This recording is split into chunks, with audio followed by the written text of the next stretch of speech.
What is up, everyone? This is JGait here, and I'm back with another edition of JGait Sports Talk.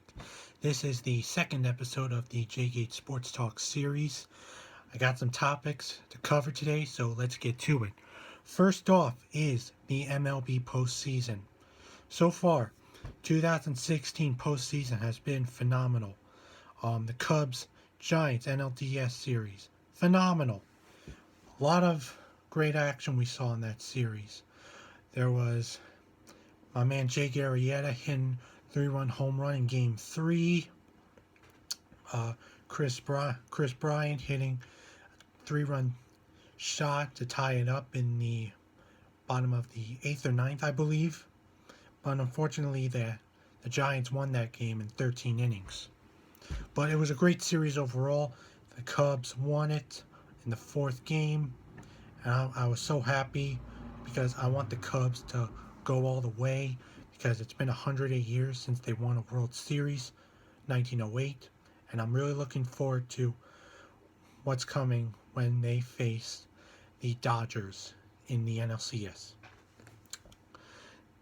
Talking about the Dodgers, they swept the Nationals in 5 games last night. Your man Clayton Kershaw came in with 2 outs, with 1 out in the bottom of the 9th. And I was surprised that he came in to close out, get the last 2 outs. It's surprising to see a starter go in relief, especially in the postseason. And that was epic 2 outs right there. He got both batters he faced out on strikeout grounders. It was a really good game. I wanted the Dodgers to win it. And they got a good squad. I mean, Dave Roberts, he's done a great job overall.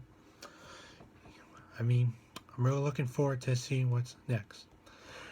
Moving on to the American League, you had the Blue Jays and the Rangers. Blue Jays swept the Rangers in 3 games. It was amazing, thinking back to last time the Rangers and the Blue Jays faced, that famous fight between Jose Bautista and Rowan Odor. It was unbelievable. Blue Jays fans, they're really passionate about their team. Moving on, and the Indians, the Red Sox. Indians swept the Red Sox. And it's pretty much the end of David Ortiz's career.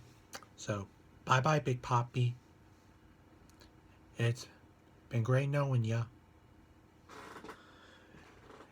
So, ALCS, it'll be the Blue Jays against the Indians, which should be a good matchup. But from my point of view, I'd say my money would be on the Indians. No particular reason. Just a good guess there. Okay, moving on to the NFL. We had a lot of action going on during Week 5, but I'm going to be talking about the Jets and the Steelers game.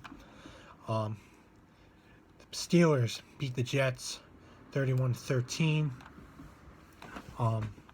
Once again, Ryan Fitzpatrick, he didn't do, a strong performance. He was 25 out of 38, passing for 255 yards and 1 touchdown, and he got sacked 3 times, which is not a good thing. I mean, I'm a Jets fan myself, and it was really disappointing, but you can't stop Big Ben and the Steelers. They're just too good. And you know what I don't get? Antonio Brown,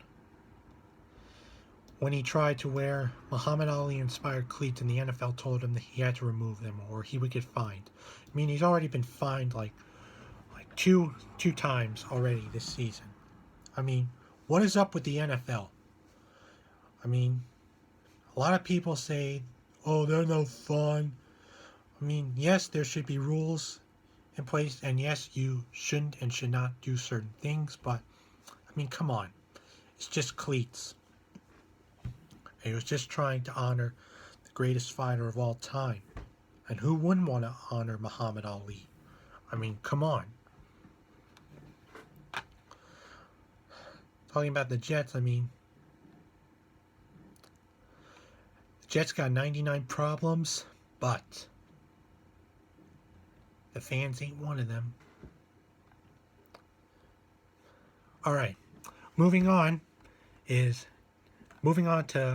we're going to talk about Dak Prescott. I mean, this guy's done phenomenal for the Cowboys. He's already broken the record for most passes attempted by an NFL rookie. He has 135 passes without an interception, which is phenomenal. And he's 8 passes away from breaking Tom Brady's record for most passes without an interception to start a career. And I'm hoping that Prescott can do it. And I think he can, because he's a strong guy.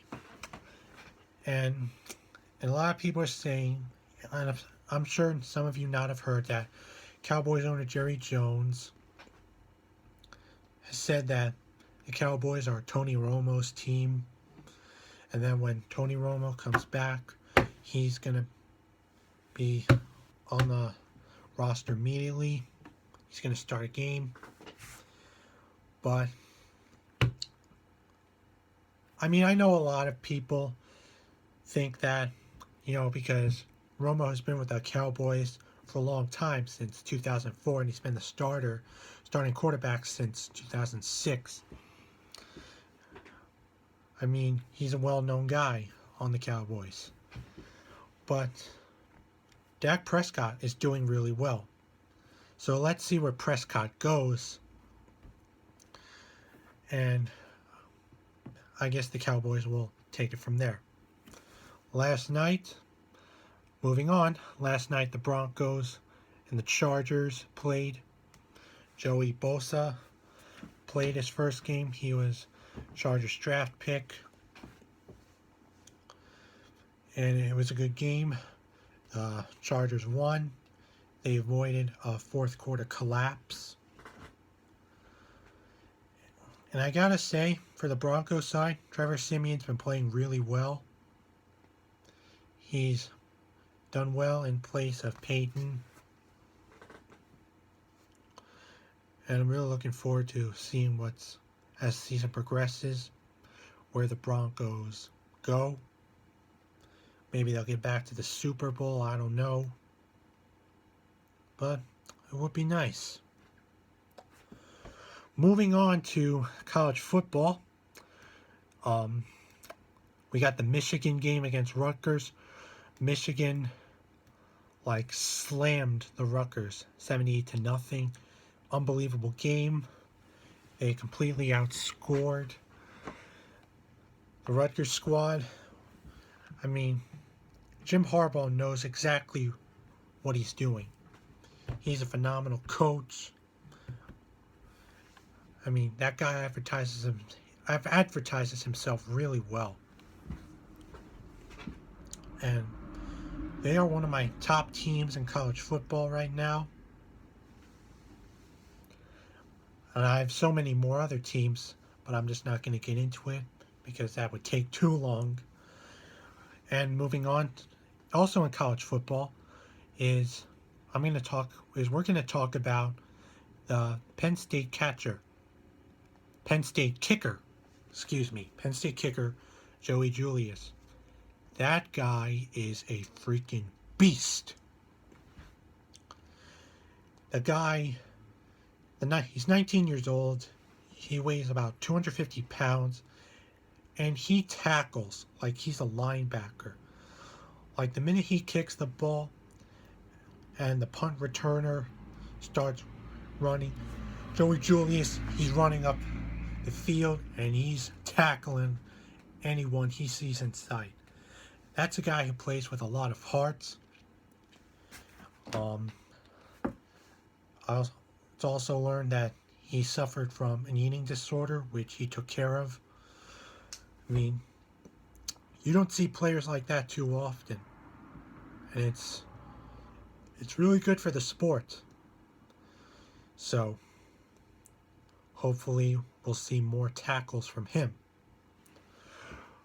Okay, well, I've covered all the topics that I've wanted to talk about. Now before I end this episode of JGait Sports Talk, I'm going to talk about something interesting I learned a few days ago. If you know who Max Kellerman is, then you'll be interested to know. For those of you who don't know who Max Kellerman is, he is an ESPN personality. He is one of the hosts on a show called First Take with Stephen A. Smith and Molly Kierm. Correct me if I pronounced her last name wrong. And he was also a host for Sports Nation on ESPN, and he specializes in boxing commentary. He does the fights on HBO. And the interesting thing I found out about him was, back in 1994, he, along with his brother Sam, were in a rap group. And they were signed to Columbia Records, and they released an album. They're actually known for one song in particular. It's called Young Man Rumble, and they made a music video for it. And the video features like a lot of boxing stuff, and what they rap about has a lot of boxing references. They mention Mike Tyson, Roberto Duran. It's really interesting. And I'm going to close out this video by playing you Young Man Rumble by Max and Sam. And I'm going to start playing at Max Kellerman's part.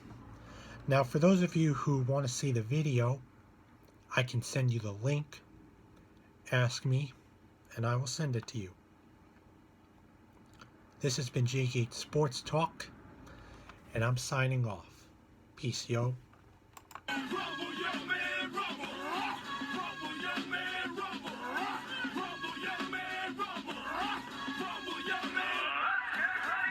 Sustain my cities in a man who I hate, I pity him like a Branch Davidian. Got skills, got stamina, got hands of stone like the champ from Panama.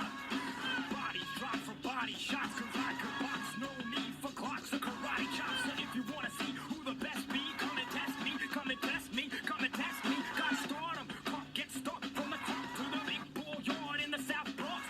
My flavor's good, my flavor's good. Here, city, you're nothing but my neighborhood. New York, so nice, got named twice, and I'm harassing punks like Mike Tyson.